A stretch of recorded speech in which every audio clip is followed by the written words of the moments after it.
Welcome to The Women We Know. I'm your host, Stacey Ferguson, and this podcast is all about real conversations with women in our lives who have stories worth sharing. Not the polished highlight reels, but the real moments, the challenges, the turning points, the courage, the growth, and the wisdom that comes from living a full life. My hope is that somewhere in these conversations, you'll hear something that reminds you that you're not alone and that the women around us are far more extraordinary than we sometimes realise. So wherever you are listening from, settle in, because these are the stories of the women we know.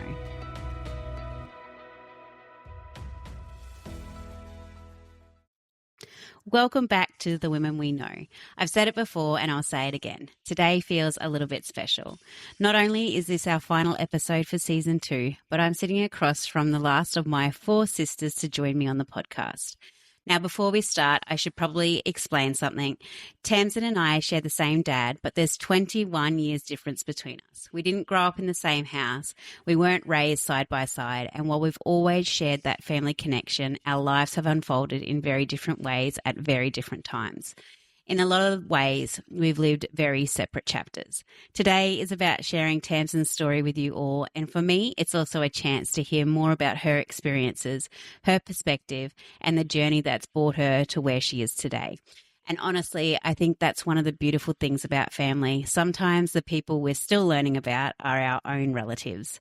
At just 19 years old, Tamzyn is working in the quarry industry on a 7-on, 7-off roster, while also building her beauty business, Lashed by Tamzyn. She's hardworking, independent, and quietly creating a life on her own terms. Tamzyn, welcome to The Women We Know. Thanks, Stace. I'm so glad that you're here. Me too. I'm really excited for this one.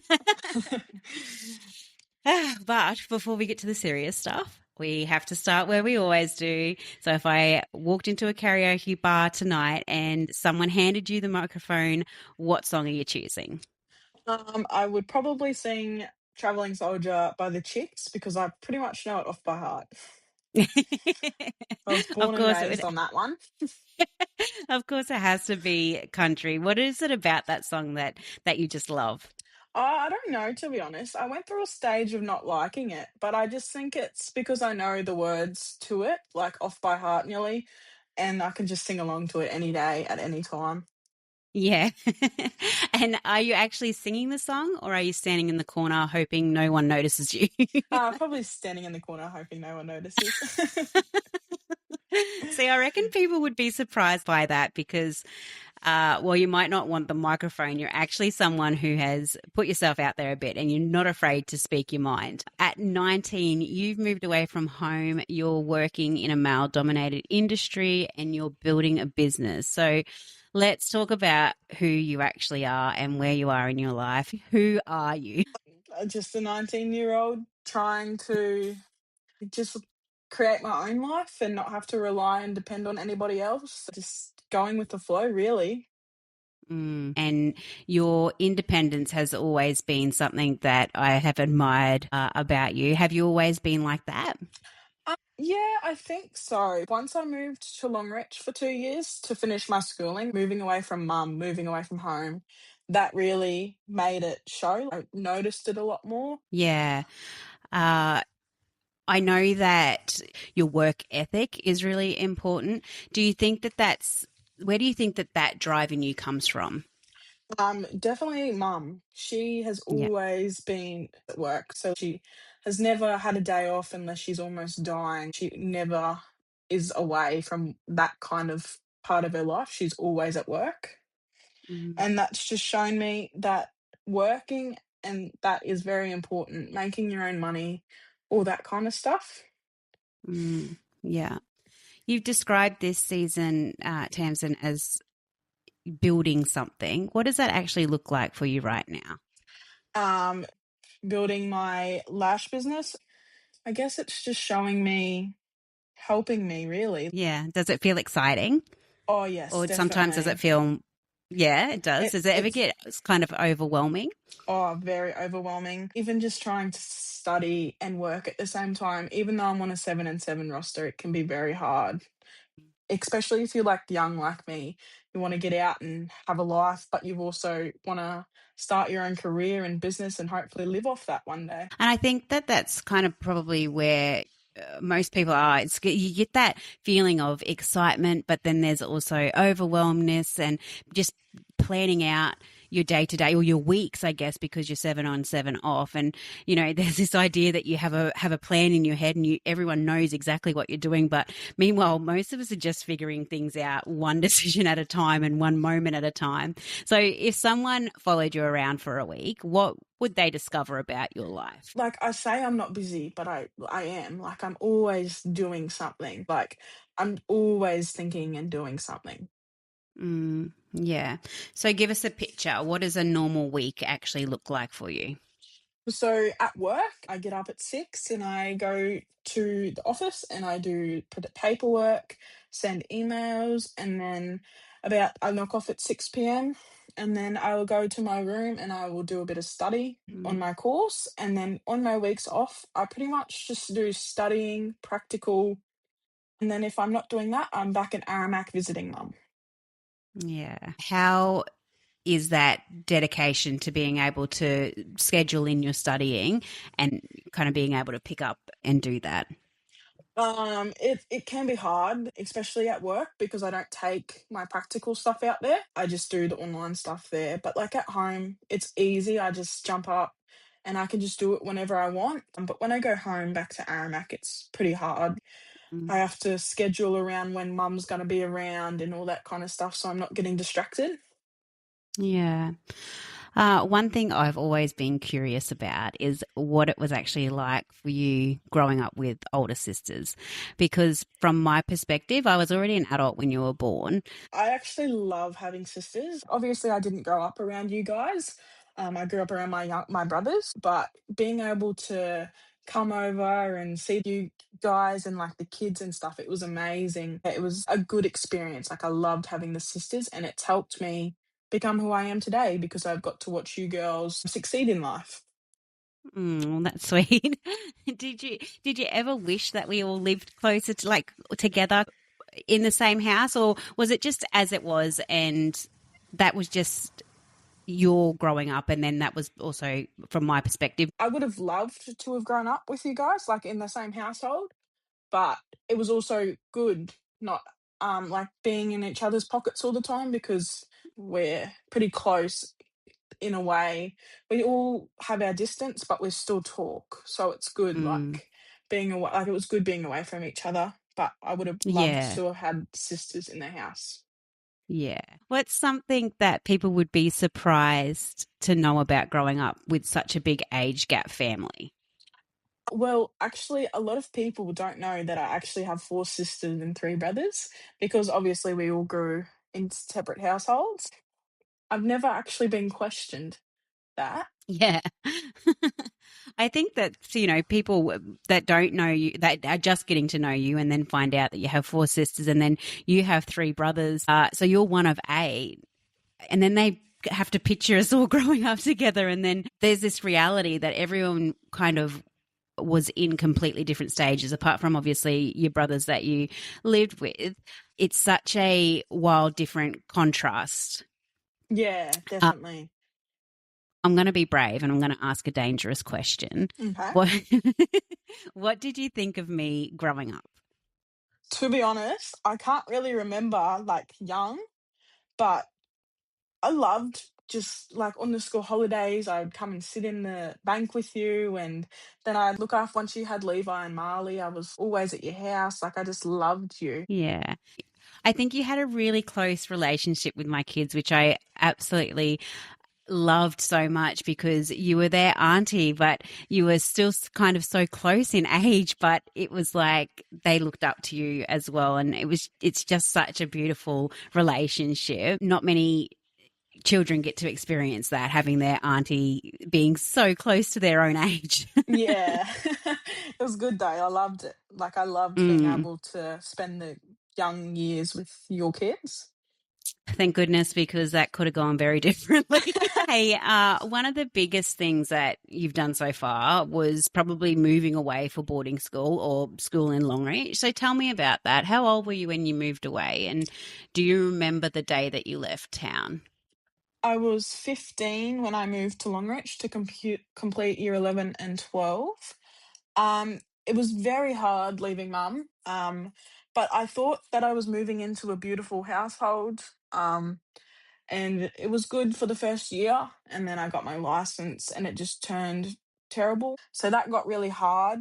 Like almost dropped out in grade 12 halfway through because my life was just going downhill. I didn't want to be there anymore. And then I moved into another household, and I had a beautiful little daughter, and they became family. And I finished school, and then I moved home for a week. And yeah, it was hard. It was a very hard experience, Mm, but it taught me a lot of things. yeah. What did that experience teach you about yourself? It taught me that I didn't have to rely on my mum. I could leave and I could always come back. And she was always there if I ever needed. It just kind of taught me that you can't trust anybody. It was a good experience. It taught me that I can't trust anyone and that I can do, like, I can do me. I can do it whenever I need. I can always go home if I need. Mm. Yeah, and maybe that you can trust yourself more so and trust your own judgment, Yeah, and that definitely. you don't have to surround yourself with people that don't align with your values. And Yeah, I definitely. think that people really underestimate how brave that is, and uh, I think that maybe that could have been one of the first times that you realized how capable you actually are. Yes, definitely. Mm. I think that sometimes confidence doesn't come from believing in yourself first. I think that sometimes it comes from surviving something hard like that and then realizing that, oh, I can actually do this. Yeah, I definitely had no confidence when I moved to Longreach. But leaving, I have a lot of confidence in myself now. Mm. Yeah, isn't it interesting how the hard things in life can teach us a lot about ourselves? Yes, definitely. Mm. Tamsin, you lost your grandmother when you were really still quite young. I would love to talk about your mama. When I say her name, what's the first thing that comes to mind? Purple and butterflies. What made her so special? Because I know that she was one of the most special people in your world. I just think it's because she reminded me so much of mum. And she was always there if you ever needed anybody. She was an amazing person. Her family came first. Um, I just loved being able to go visit on holidays and stuff. I just loved her so much. I don't really know how to explain it, the love I had for her. It's hard to put into words sometimes. What Yeah. do you think you miss the most? Oh, definitely just being able to call her up and have a conversation and hear her voice. Mm. Yeah, losing someone so close to you like that when you're so young, it leaves a mark. How do you think that losing her shaped you? It just taught me that you can go so quickly and so young. That you just get out and do what you want to do early. If she could see you now, what do you think that she would say? Oh, that she's proud of me. Mm, I reckon that she'd be pretty proud too. And I think that some people just leave fingerprints on our lives forever. And Mama definitely feels like one of those people for you. It's clear that she had a huge impact on your life.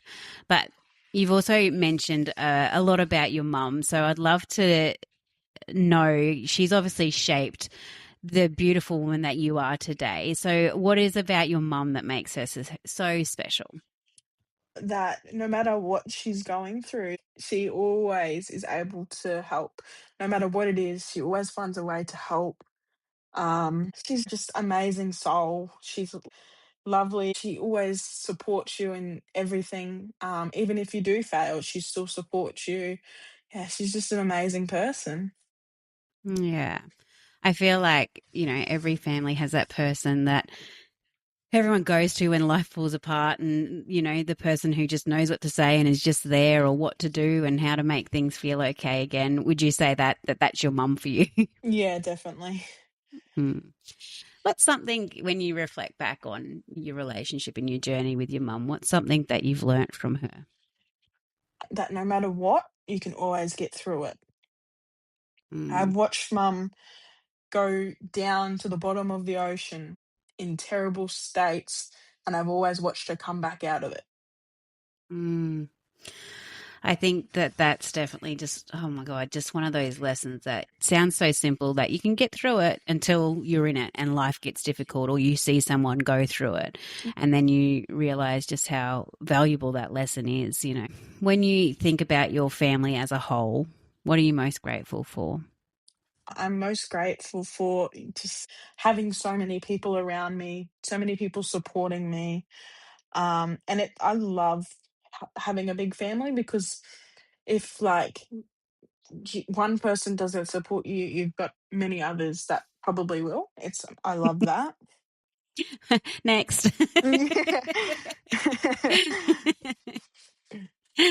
You're so right. It's so nice to be able to have uh, a big pool of family that, I mean, we all support each other in all different aspects of our lives, but there's always that one topic or one area in your life that you're like, oh, I'll go to that person for that, or that I'll talk to that person about that because they've been through it, or they'll understand it a little bit more. So, how lucky that we have, you have seven other siblings to go to. Yeah, definitely. It's a Yeah, very good thing. Like, it's amazing. People don't yeah. realize how good it is to have a big family. Yeah, it definitely is. It's an amazing life having so many brothers and sisters to be able to just feel that unconditional love. Yeah. Yeah. Tamsin, you grew up in Aramac, so quite rurally. What do you think that growing up in the bush has taught you? Um, Definitely. That's a good question, Stace. Like, I've always just known rules. So, like, yeah, that, like, you have everybody in the town, you know everybody. I just love it. I would always go back to it. Like, I don't know how to explain it. Yeah, I think that living or growing up rurally, there's this unspoken rule that teaches you responsibility pretty quickly. I feel like rural kids have a lot of independence, and you kind of learn how to get on with things, and you learn that if something needs doing, someone has to do it. So why don't you just do it? Uh, I don't know. Do you think that that makes sense to you? Yeah, definitely. And you definitely grow up a lot quicker growing up in the rural. I have to agree there. What did you love most about growing up rurally? Just knowing everybody, growing up with everybody, just being able to go to somebody and talk about something and they know what you're talking about. Mm, I just yeah. love that. Yeah. It's that connection that you have with people in a small town is something that you'll never find in a big city. Do you think that you'll always want to live rurally? I always say I do, but I reckon one day I might move to the city for the right reason. If it was the right reason, I would. But I would definitely go back rural before I would go to the city. Yeah, so the door isn't completely shut, but it's more guided open towards rural life. Yeah. Yeah. What do you think if there was something that people kind of misunderstood about young women living in rural communities? What do you think that they would most likely get wrong? The women work in the careers and stuff that's out in like the rural, like it's all either property work or something like that. So like people always think that the women are in town working and not outside of town. Mm, Um, yeah, yeah, it's like such a good point. yeah, they just I don't know, they just probably would believe that women can't work on properties and that's not their place to be and stuff like that. Yeah.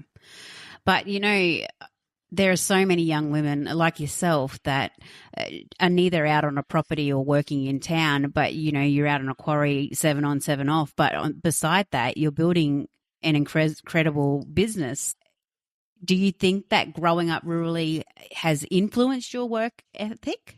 Yeah, definitely. Mm. Definitely. I mean, you get to grow up around hardworking people, and I think that the environment really matters when you're surrounded by people who simply just get up and get on with the job. That just becomes your norm, hey? Yeah, definitely. And watching the men work, it's showing me like, the harder you work, the more money you earn, the further you get in life. Mm. And what does that mean to you, learning that?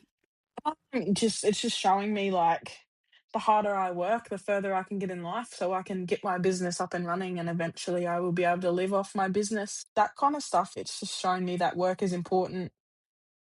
Yeah.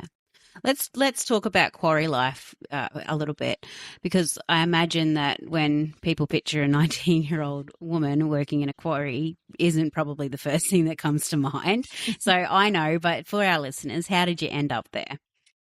I graduated school on the 15th of November 24, and I was rang dad and I said, "Can I come move down here?" And he was like, "Yep, righto." And he's like, "I'll get you a job at the quarry." And I was like, "Okay." I was only supposed to be there for 2 weeks, and I've been there a year and a half, and I love it. What made you stay that long? I just love it. Like, love being able to be with the boys and just watch it. It's something that you would never learn. I didn't know there was so many different types of gravel until I moved out there, started working there. Um, Yeah, it's an amazing experience. Like, it won't be my forever career, but it's an experience that I would have never thought I would have got into. Yeah. And what do you think has surprised you the most about the industry? Definitely the different types of gravels. Like, there's so many. Were the people there welcoming to you? Yeah, definitely. My Mm, boss, he's amazing. He's one of like dad's friends, so I've met him before I started. It was definitely welcoming. All the fellas are very welcoming. And they're very protective of me. Obviously, being the only woman out there. Um, yeah. they're very protective, and working with truckies and stuff, they just always have an eye on me somewhere. Yeah. That's nice to know. Yeah, Yeah. What has working in that environment taught you about yourself? that you can do. I can do whatever I put my mind to. Really, Mm, I never thought that I would be able to do that kind of stuff. So that's why I never thought I would ever get into the industry. I never liked the idea of it, but now I'm there and I love it. Like, I just love what it's taught me. yeah. Do you think it's made you more resilient? Definitely, just being able to rely on myself. Really. I think you're dead on the mark there, and I think that often the confidence in being able to rely on yourself comes from proving to yourself over and over again. And every time you overcome something difficult, you quietly prove to yourself that you're more capable, and then eventually it starts to change the way that you see yourself. So I think that the opportunity to be able to go and work in an industry that you would have never thought that you would end up has actually been able to reflect back on you how capable you really are and how resilient you are and how that confidence now comes through. Yeah, definitely. Mm. So, alongside all of that, we touched on it a little bit earlier, but you've also started building your own business. So, tell me about Lashed by Tamzyn. What made you decide to start something of your own? I was just sitting on the couch one day and I was researching courses because I wanted to build something myself.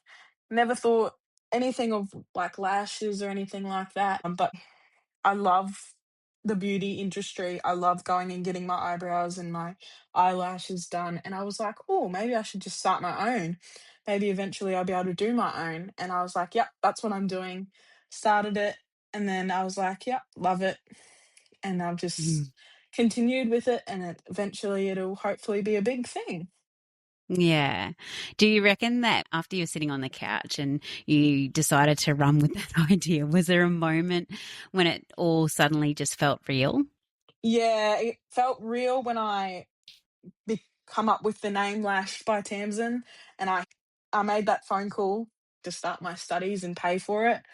It hit me then. I was like, "Oh, am I doing the right thing?" And then I brought all my supplies, and I was like, "Yep, this is the right thing. I'm doing it." Yeah, I think that's usually the moment when it goes from just being an idea in your head to then something you've actually committed to. You know, you made the phone call, you started to invest your own money in it. What do you think has surprised you most about starting a business? How hard it is. It's really hard.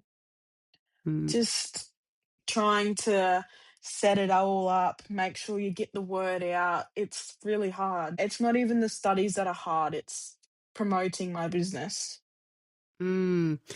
Yeah, it's something that people don't often share the backstory of the building of the business, you know. And I think, you know, people often see the finished result, but it's not everything that goes into it, you know. Like you said, it's the social media content creation, it's getting your name out there, and then it's actually getting the practice to do it, and the study, and juggling it all at once. Has there been moments where you doubted yourself or the decision? Yeah, definitely. Probably about a month or 2 after I started and I started up my Facebook pages, I was like, "Oh, don't know if this is right." I'm sharing it, I'm not getting any shares. I was like, "Oh, I'm not getting any likes, like, it's not getting out there." And then I was like, I'm just Mm. gonna keep pushing through it. I've got family and I've got friends that will help me through it, even if it doesn't work out in the end, at least I tried." Yeah, and we all start somewhere. So tell me, when those doubts crept in, what kept you going? What kept you showing up? Um, Probably the money I've spent. I've spent Yeah. so much money on the course, equipment, utensils. I was like, I've got to keep going. I've got to make that money back. Mm. Yeah, I love that because you invest in something. And, you know, I think sometimes people see the final picture and the business that's already booming and already out there getting, you know, thousands of likes or shares or whatever, but they don't see the beginning, and they don't see where your confidence gets built, you know, where it comes after you've done the scary thing and you've kept going and you've survived it, and then the confidence comes with that, you know, just over and over again, and it's just not giving up on yourself. Yeah, definitely. Mm. Let's fast forward for a minute. Let's imagine you at 25. What does life look like? Well, I'm hoping my life looks like living, and just like living off my own business, maybe possibly having a separate career, but I would love to just be living off my business, working from home. I would love Mm. to hopefully starting a family or something by at least 25. Yeah. So, what kind of life are you trying to build? Just a nice, calm, relaxed, happy life, really. Yeah. I love that answer because I think when we're younger, success often looks like achievements, but then as we get older, success starts to look a lot like peace. So you already having that awareness now that you just want a life where you're happy and calm, and you know, I think that that's a pretty cool thing. What would make 25-year-old Tamsin look back and think, "Well, we did all right. We're doing good." Um, yeah, probably just being happy, really. Looking back now, like obviously I'm happy, but hopefully when I'm 25, I'm even happier and I'm living my best life. Hmm. I think that one thing that really keeps kind of coming to my front of mind today is your self belief. You really seem to have a strong sense that if you want something, you'll work for it. Where do you think that that mindset has come from? Probably just moving away from home so young. It's Mm. definitely come from that. Yeah, I just needed to be able to be successful in life. Like that's just Yeah. one thing I've always wanted, I guess. Yeah. And do you think that there's been moments where you've had to ignore other people's opinions and just push through to what you felt was right? Yeah, definitely. Starting up this business, I had a few people be like, "Oh, you're just gonna ruin your life," and I was like, "Well, I'm just gonna Mhm. do it.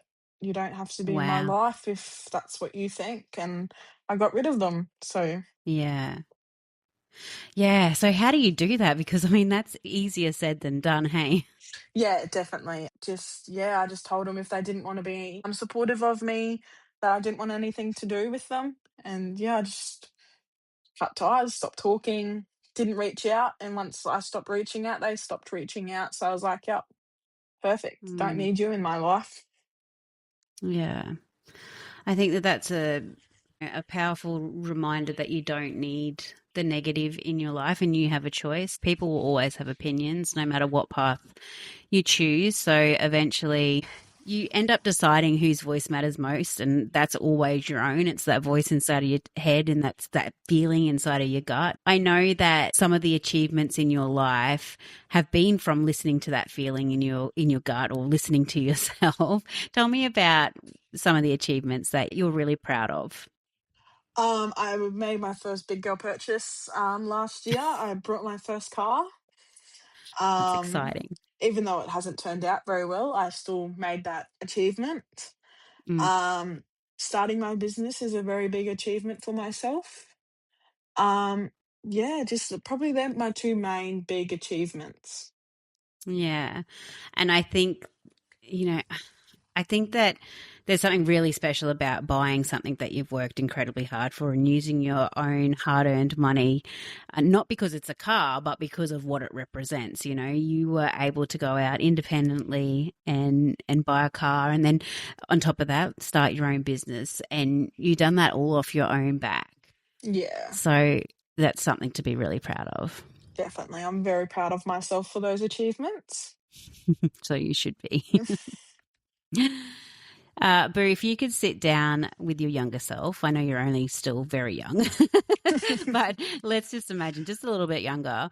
What would you tell her? I would probably just tell her to not listen to other people's opinions. Just listen to yourself. If people have opinions about something, just ignore them. Just go on Mhm. with your life like how you want it to be. Yeah. And what are you still learning? Just to believe in myself. Like I do believe in myself, but I sometimes I doubt myself a lot. So yeah, it's just to believe in myself no matter what. Yeah. I think as an almost 40-year-old woman, I think that's a lesson most of us spend a lifetime learning. Yeah, definitely. Yeah. But it's one to practice all the time. Yeah. Yeah. What do you hope never changes about yourself? The way I see myself, how I do my life. Like I don't want my independence and my beliefs that I have to change. Like I don't want to change myself for anybody. Like I want to be me. Hmm. I think that that's a really important reminder, and it's something to keep in the back of your mind all the time. So I hope that you really do. If you could speak directly to the women listening right now, what would you want them to know?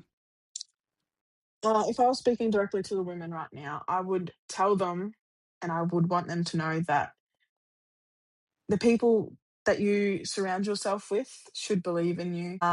And just to believe in yourself. No opinions should matter except your own. Mm, I love that. And I think that's such a beautiful place to start wrapping things up. Tamsin, as I've sat here today listening to you, what stands out to me most is not just what you've achieved at 19, it's the way that you're approaching life and the way that you have approached life up until this point. There's this quiet determination about you, and you're not waiting for someone else to create opportunities. You're creating them yourself, whether it's moving away from school or moving down to dad to work in the quarry industry, an industry that you never thought that you'd be in, or starting a business, or just simply kind of figuring out who you want to become and what kind of life that you want for yourself. You are just constantly showing up and giving things a go. And I really think that that's something worth celebrating. one of the things that I've enjoyed most about today is hearing about the person behind all of that, the values and the experiences and the people that have shaped you. As we close out season 2, I can't think of a better reminder for our listeners. You don't need to have everything all figured out before you begin. You just need to be willing to take the next step. Tamzyn, thank you for joining me on The Women We Know. It's been an absolute pleasure having a conversation with you. Before we go, though, I do have one final question. Who is a woman that you think deserves to be seen, celebrated, or heard next? Definitely my mum. She has shown me a lot. Like, she's proven so many different things. She's just an amazing woman. What a beautiful answer. Thank you for sharing her with us and, throughout this podcast, mentioning all the things that she means to you. So thank you for that. And thank you to everyone who's joined us throughout season 2 of The Women We Know. What a privilege it's been to sit here with these stories and these women and these conversations. Until next season. And that's a wrap on today's conversation with one of the women we know. If something in today's episode resonated with you, I'd love if you shared it with a woman in your life who might love it too. And don't forget to follow along so you never miss a conversation. And if there's a woman in your life that you know has a story worth sharing, I would love for you to nominate her at The Women We Know on Instagram or Facebook. Or shoot me an email at thewomenweknowpodcast@gmail.com. There's a dot in between each of the words, the.women.we.know.podcast@gmail.com.